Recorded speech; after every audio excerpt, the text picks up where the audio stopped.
Let's learn how to create realistic glass in Blender. Select the mesh and add principled BSDF. Make roughness to 0. Make transmission to 1. Add volume absorption. And connect it to the output volume. Increase value to 9.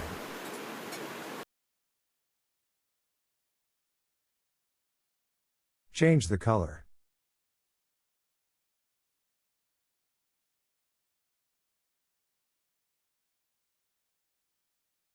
Link the material from the glass material mesh.